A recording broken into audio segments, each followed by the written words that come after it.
Hello, this is Christine with Ascension Arcana Tarot. I have a romance reading for you guys. I feel like I haven't done one of those for a while. As usual, this is a general reading, so take what resonates and leave the rest behind. I'm using the Light Seers deck tonight. And I would like to know, what do my viewers need to know about their romantic connection at this time? So I was using the label Twin Flame because that's what resonates for me, but I was reminded recently that labels do not resonate for everybody. So it can be a twin flame for you, it can be a soulmate, it can be your partner, it can just be whoever you're thinking of as you're watching this reading. That's the person who it's about for you. Sweet. We got the King of Wands right off the bat. So, oh, there goes my cat again, as usual, blessing us with her presence and messing up my curtains. The King of Wands is king of, sorry, I'm distracted by the cat. He's a fire sign. I love the lion. It's actually reminding me of the lion from the Strength card in my reading last night, my weekly reading.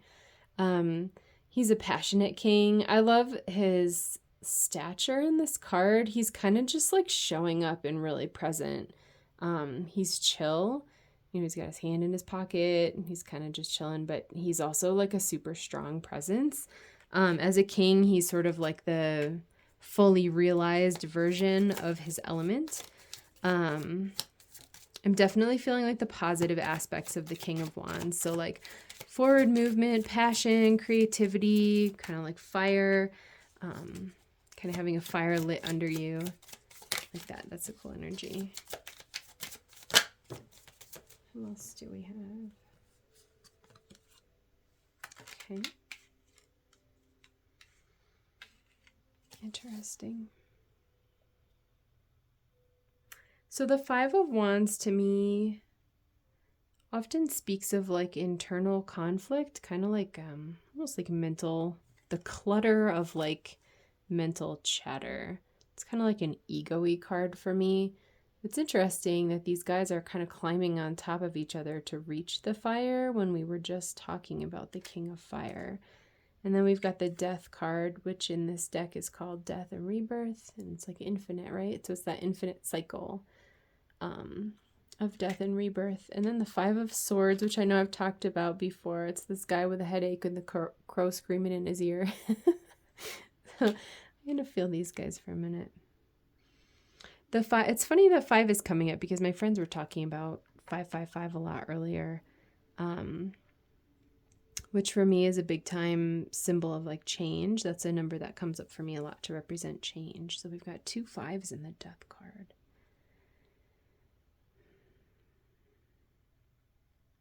It almost feels like, it's weird. I'm not sure quite yet how it's connecting with the King of Wands, but it feels to me like these 2 cards are cycling around this Death and Rebirth card, that these are energies that you're trying to escape from. But you're almost like stuck in this cycle. It's funny I'm getting that cyclical energy again. Same thing with last night. So some conflicting like internal chatter again here, kind of reaching for this wand. And then the Swords is a card of like mental energy. The Swords represent the air signs in the zodiac. Let's see if we can get some more clarity on this. Okay, 2 of Wands. I like that.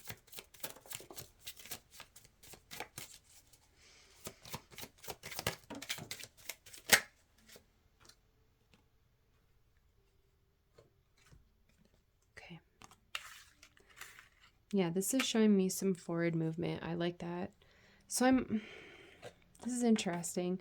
I would imagine, since I'm pulling this as a romance reading, that's my intention. So this would represent a divine masculine energy for me. I think most of the people watching this are probably going to be divine feminine, but I know I have some DM friends who are going to be watching.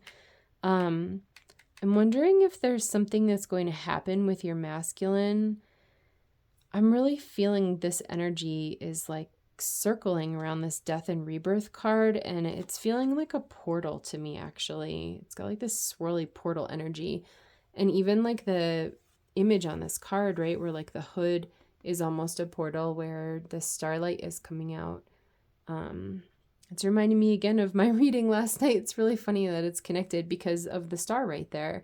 And even the image of the sun kind of radiating off the forehead of the little lamb in the Four of Swords on the other deck from the other day. I'm wondering if something's going to happen with your divine masculine that sort of breaks you free from this cycle that you're in. I just keep feeling this starlight energy kind of coming through the portal this way. So there's going to be a breakthrough and some forward movement here, which I feel like is reflected in the Two of Wands too. I love her in this card because she so decisively has already made a choice. So the wands are, forward movement, adventure, kind of choosing a life path, right? So she's choosing a path here. I think that will become easier for you. It will become very evident once you kind of come through the portal of whatever's going on with this mental chatter. I'm wondering if it's even a lot of mental chatter. It could be like doubting or ego chatter about your divine masculine. Almost like feel like there's an energy from her too of like turning away. She's like kind of deliberately turning in one direction. Maybe choosing, just making a deliberate choice to not even entertain this ego chatter. And I feel like the energy shifts so much with these two sweet cards, right? So we have the Knight of Wands and the Knight of Pentacles. And look at, they both have like this big smile on their face, right? So it's a very different energy than like everything that we're seeing over here. And even with her, she kind of has like a determined look on her face. The Knight of Wands is going to be really fast and fierce and fiery and passionate. This would show me that this is kind of like a fast movement away from this kind of mentally ego chatter. And then the Nine of Pentacles is beautiful. I love this as a romance card, honestly, because she's just totally, completely owning herself, comfortable in her own skin. She has what she needs just on her own, which is a really liberating place to approach romance from, right? She's not looking for somebody to complete her or give her anything. She's going to be looking for a partner who is an equal, right? And is like bringing as much to the table as she is, rather than someone to kind of fill a void. This chick has no void. She's just totally chilling with her little falcon, hanging out with all her pentacles, happy and content. And I love that. Yeah. I think that's what it is. I think you have some ego chatter around your divine masculine that you're going to be able to break free from. This is great. This is reminding me a lot of the energy from yesterday, but it's more specific to your divine masculine. But just breaking out of that cycle. I really am so feeling this as a portal. Like I wish I could explain to you guys the energy that I'm feeling kind of coming outward from this card. It's really beautiful. It's like a star shooting right towards you.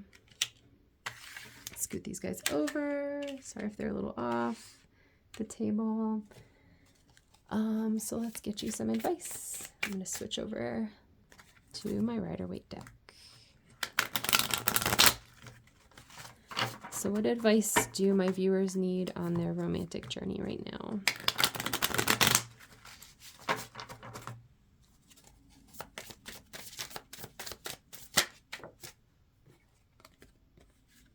Nice.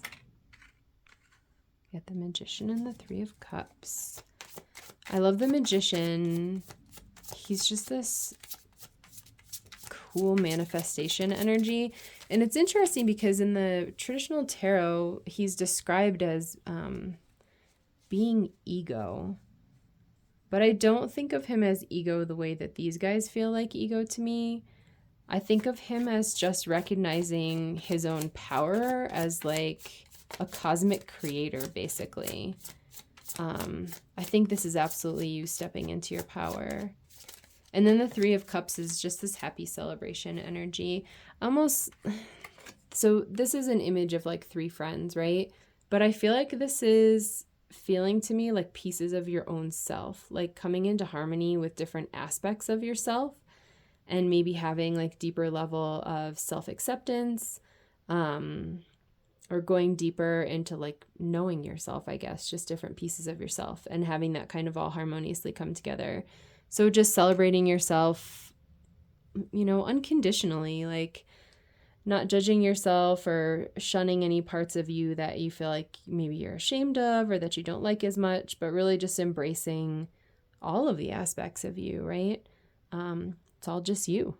You're kind of who you are because of the things that you've been through and, experiences that you've had, even in past lifetimes, a lot of times not even things that are in your control.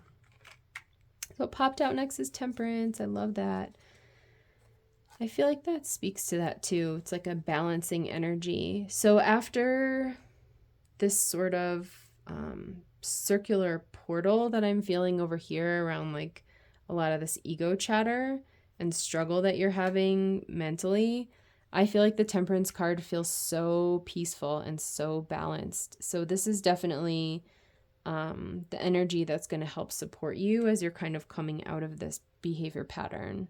And even with, if you look at the angel sort of pouring the water from one cup to another, like really integrating those different aspects of you, right? Of like your personality and who you are. I feel like these two cards are really talking to each other. That's funny. So the Nine of Pentacles seems to be the big thing here because it came out as the last card on both sides. That feels like very final to me. That's a very clear message. Again, like same thing as the other card, right? This woman is standing on her own in her garden, hanging out with her bird. She's got leisure time. She's, living in enough luxury that she's not really wanting for anything. Yeah, I feel like the message of this whole reading in terms of where you are in your romantic connection is very much to continue to go deeper within yourself. Whatever collective I'm reading for, whoever I'm reading for, this is not the time for you to be like moving forward with a connection, except for the connection that you have within your own self, right? Kind of breaking free from this ego chatter and finding like your own joy. That's really what this Nine of Pentacles is saying to me. Finding that balance and really integrating all the pieces of yourself. And I think this Magician is really, really powerful because he's speaking to how powerful you are in terms of manifesting your reality and manifesting the conditions that you want. Like imagine being able to move forward in your relationship as this, right? Just completely content and knowing that you're able to have everything that you need, even just on your own. For me, I look at that too as like, yes, I have everything that I need on my own, but also something that's really important for me is my connection with the divine. For me, I call it God. I've talked about this before. It can be your ancestors, your guides, whatever you connect with. But like this lady's doing awesome just on her own. I love that. She's not trying to fill a void. So I have some romance angel cards. The advice is be with yourself and be awesome. And know that you're awesome. Appreciate the things about yourself that are wonderful. I got, oh sweet. Keep an open mind. Your soulmate may differ from your usual type and expectations. So in this deck, they say soulmate. Again, that's whatever that resonates for you, right? Your partner, your twin flame, whoever you're romantically thinking about. I like that.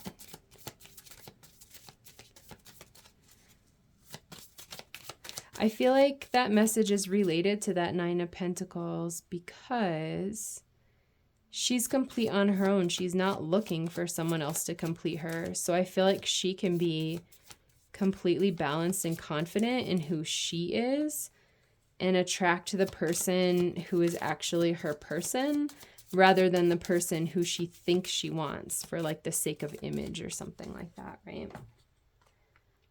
It's like a way deeper and more genuine connection. I really like that. I also have my Love Oracle cards, which are the heart-shaped ones, and I will do my best to shuffle them. It can sometimes be a little tricky.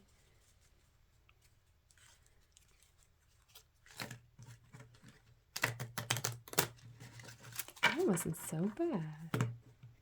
All right.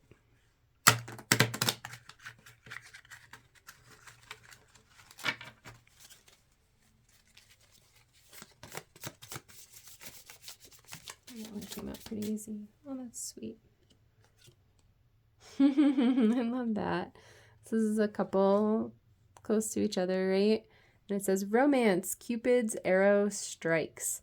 That's awesome. You know what I really like about this? There's a couple things that I'm noticing. So first is the fire here, which we were talking about a bit with the Five of Wands and especially with the King of Wands, right? And then, oh, sorry, I just bonked my thing. There's like this little starlight kind of streaming down between them, which is totally relating to this kind of starlight portal energy that I'm getting from the Death card. So I like that a lot. That's awesome. I feel like,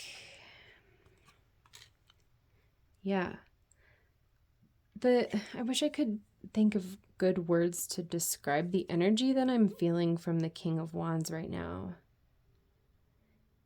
It's like he's 100% showing up. And like he's really just feels very steady to me. Like he's not going anywhere. And he's fully present. He's not worried about the past or the future. He's like really just in the now. And I'm feeling like until you are kind of able to receive this vibe from your divine masculine, you won't be able to move forward with him. But it's this energy of this like really independent woman who's just complete within herself. That's the woman who this king needs to meet him. So he's there. He's not going anywhere at all. But you need to do your healing in order to sort of meet him at that vibration. And this to me is feeling like once you do that, it's going to be really fast. Like intuitively, I'm channeling the Eight of Wands card, which in tarot is like a really fast moving card. You see like these 8 wands kind of flying across the sky. So it's like, I feel like you get into this vibration of the 9 of Pentacles and then all of a sudden the arrow flies, right? And then all of a sudden you're able to meet him where he is. I love that. I think that feels complete, guys. I hope that resonates for anybody. That was an interesting reading. Feel free to leave me a comment, like, and subscribe if you wish, and I will see you in my next video. Thanks. Bye.